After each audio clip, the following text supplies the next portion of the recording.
Hey babes, welcome back to my channel. My name is Samantha and I create content based on lifestyle, fashion, beauty, and of course, hair content. Today we're doing a Curls Queen I-tips install. I received this package, this beautiful package from Curls Queen.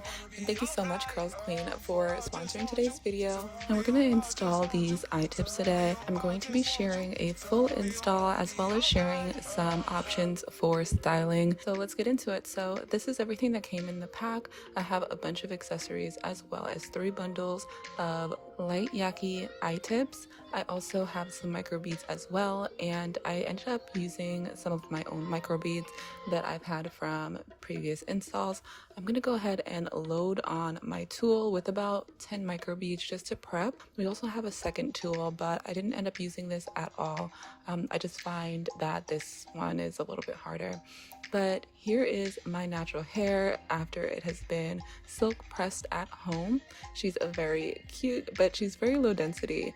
As you can see, my hair has a little bit of a brown hue to it.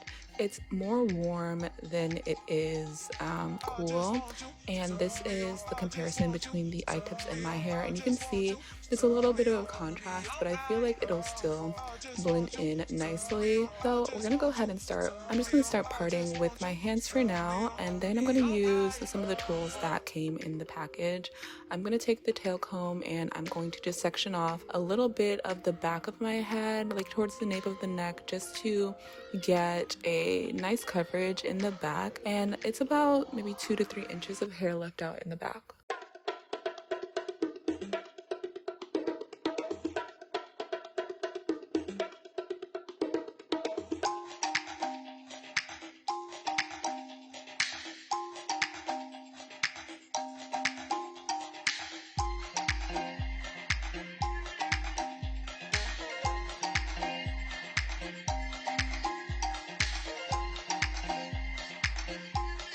But this is how I just check to make sure that everything is going to be able to cover.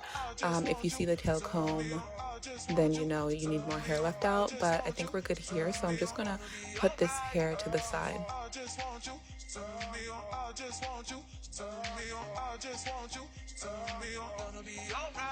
Now we're gonna move forward and we're just gonna get our side section leave out taken care of, and we're also going to do the front section after this. But here you can see I didn't have enough hair left out, so I went ahead and checked with my little tail comb method and realized that I can still see the comb, so I'm gonna have to add a little bit more hair to just make sure that my microlinks are covered. So we're just gonna part out a little bit more hair and then we're gonna put that to the side as well.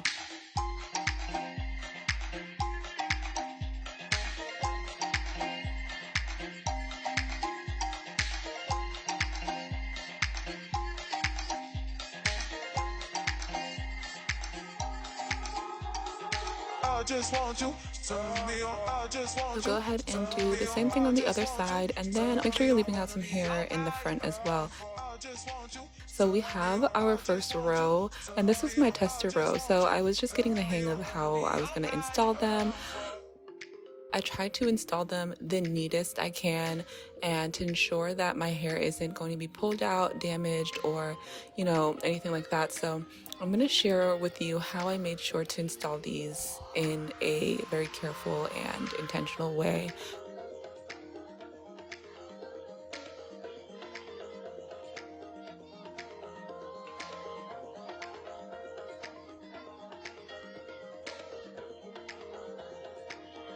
So for our first official section on camera, I am actually using my fingers to part these sections, and then I'm going to go in with the tail comb just to clean up that section a little bit.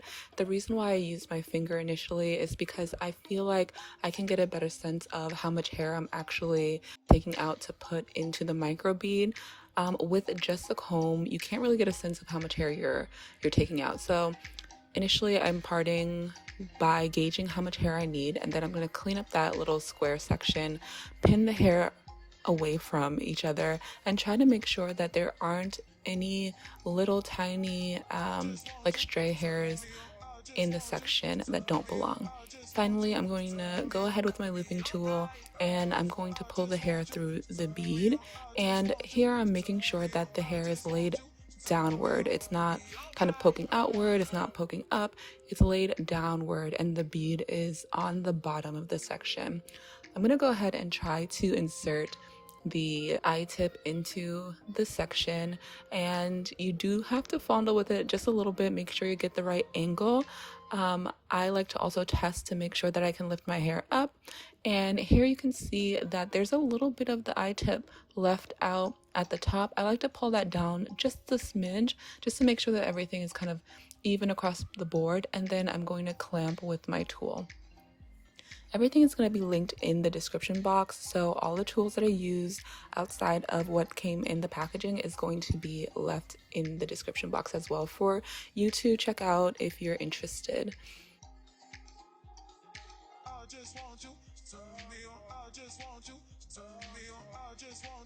Now moving on to the next section. Again, I am parting with my finger, and then I'm going to go in and clean up that section with my tail comb. And then also just feeling around when I have that section just to make sure there's no stray hairs coming from anywhere. I want to make sure that these sections are as clean as possible, so I'm taking my time and being very intentional. So here I am just like feeling around and making sure that there's nothing stray, getting into the section. I'm going to use my looping tool, pull the hair through the looping tool, and then I'm going to pull my hair through the micro bead, making sure that the micro bead is sitting on the bottom of that section. And then I'm going to go ahead and grab my I-tip and I'm going to try to get that through the micro bead. As you can see, I'm struggling here just a little bit. And what I've realized is that the I-tips are actually different sizes. So if you're having trouble, you can actually find a I-tip that is slightly smaller. So you might have a better chance of getting the I-tip into the link if you find a different size.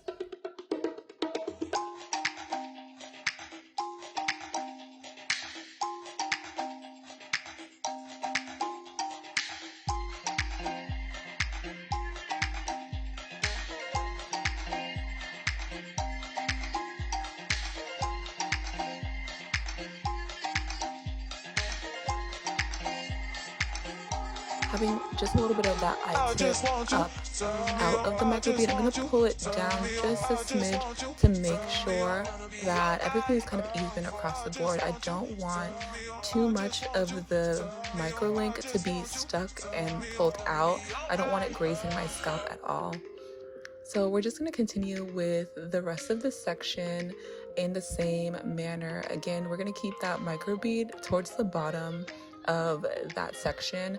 I don't want too much space from the scalp, but I also don't want it to be too tight on my scalp. So make sure you're testing if you can like flip your hair up and down without any discomfort.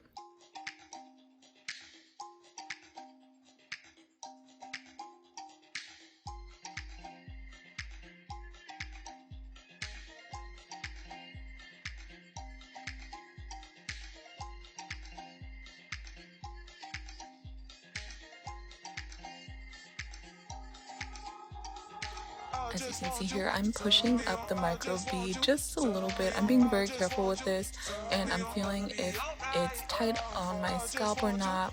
Everything is moving very smoothly, so I'm going to go ahead and clamp that micro bead shut.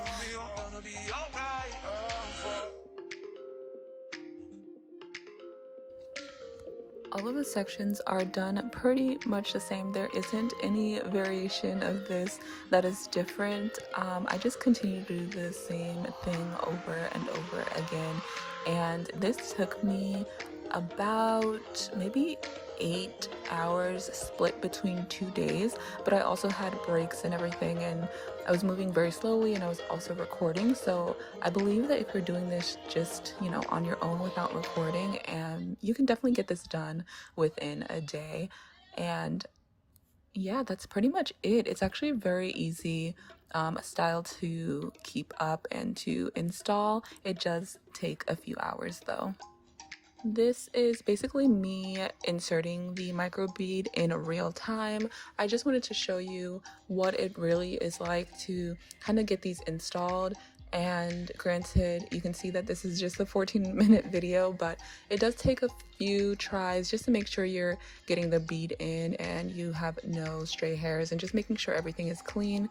For me, I do want to protect my hair, so that's why I was very meticulous and very strict with myself of how I was installing these.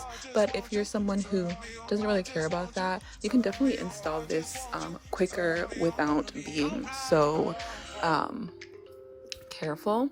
So I just want to show you in real time what it's like to just get a bead on there, and so that you can have a realistic expectation of how the install might go.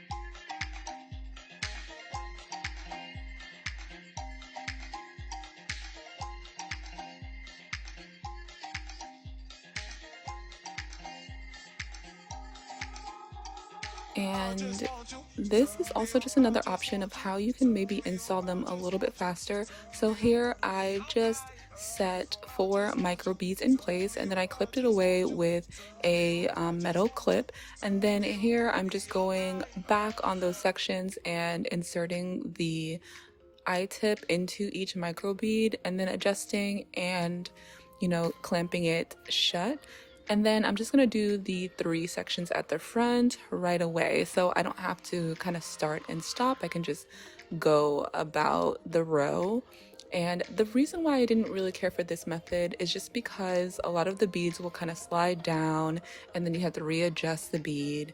And for me, with my intention of keeping my hair as protected as possible with this style, I just like being able to control my section and my beads and make sure that everything is installed in the most appropriate way. So for me, I would prefer just to do each section section by section. But if you are someone who want to kind of like minimize the time, this is a way that you can do that while still getting the best result. While we're here, I just want to talk about the actual extensions and how I felt about this install in general. I actually really loved this install. I wore this for 2 months before actually taking it out. I did wash my hair with the micro beads inside, and it was actually a lot easier than I expected. I was very nervous to wash my hair. I was nervous it was going to be a tangled, matted mess, but I just sectioned my hair in about 4 sections, and I washed my hair in a meticulous way, just washing from root to end without flipping my head. So it was actually very easy, and the hair came back to life every time I washed it. I deep conditioned and I blew it out and then went ahead and straightened it, and it actually held up really well. I think only 1 bead came out within the 2 months that I had this install. The only thing I didn't care for too much was that I had an issue with curling the hair, only because my hair and the extensions are 2 different textures. My hair is a little bit on the silkier end compared to the extensions with it, which is a little bit more coarse compared to my hair. So my hair will curl really tightly while the extensions curled a little bit looser. So there were 2 textures that it didn't really blend as much as I would have liked. So that's why I kept it straight. I didn't do any trimming.